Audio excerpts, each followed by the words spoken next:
And we're back. Breaking. Tennessee just made a state-changing decision. Lawmakers in Tennessee have agreed to make community college free for every adult in the state. From CNN. Tennessee is about to become the first state in the nation to make community college free for adults. Lawmakers approved legislation Wednesday that will expand the Tennessee Promise program that launched in 2014. It made tuition and fees free for recent high school graduates enrolled in a community college or technical school. Now, adults who don't already have an associate's or bachelor's degree can go for free, too, starting in the 2018 fall semester.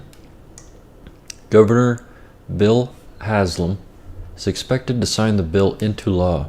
He proposed the legislation in his State of the State address earlier this year. It's a cornerstone of his initiative to increase the number of residents with a college education to 55% by 2025. Last year, less than 39% of residents had gone to college. If we want to have jobs ready for Tennesseans, we have to make sure that Tennesseans are ready for jobs, and there is no smarter investment than increasing access to high-quality education, Haslam said in a statement. To be eligible, students must have been a state resident for at least a year before applying, maintain a 2.0 GPA, enroll in enough classes to be a part-time student, and complete the free application for federal student aid. I certainly like the idea of a technical trade because I myself am a tradesman, and it has done me quite well. The only problem with giving an education away for free is that it's worth exactly what it costs, nothing. If everyone had a college diploma, it would be worth nothing. And even current college systems that we see create these snowflakes do not teach you how to win at life. Like I was discussing before, I learned a lot more out of school than I ever did in it. School just gives you abstract information without any clear direction. Most of the people that I've studied who are successful also didn't go to college.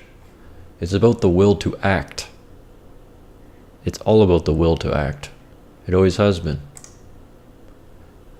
Just then, President Trump just tweeted this to Melania for Mother's Day.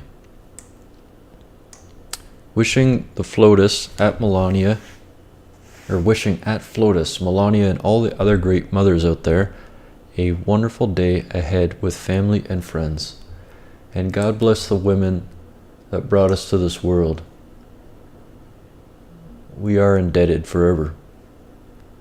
A lot of people, it kind of sucks that the family's being torn apart, like man versus woman, the wage gap, this and that, when a man is not humanity, nor is a woman, but together they are.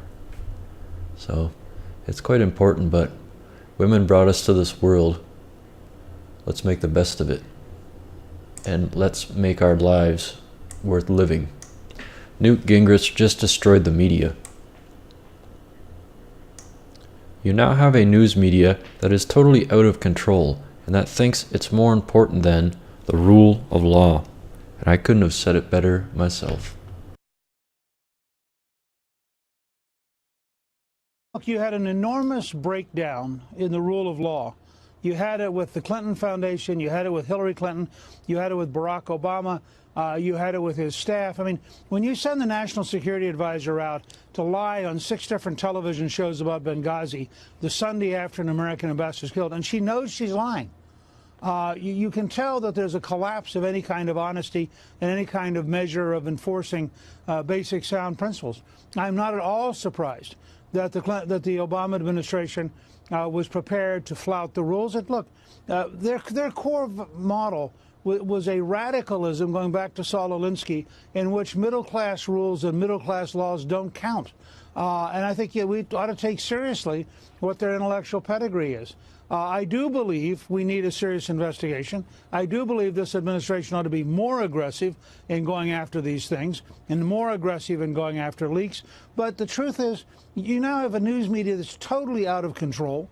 and that thinks it's more important than the President of the United States, it's more important than the Constitution, it's more important than the rule of law.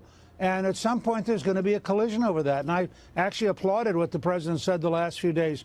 I think it might be very healthy for the White House press corps to suddenly not have a space, to suddenly not have the daily opportunity to taunt whoever the spokesperson is. You know, let them go over to Starbucks and drink coffee and speculate on what's happening in the White House. But the game that we now have going on is really sick. Right. And it actually weakens the ability of the American people to know what's going on. Yeah,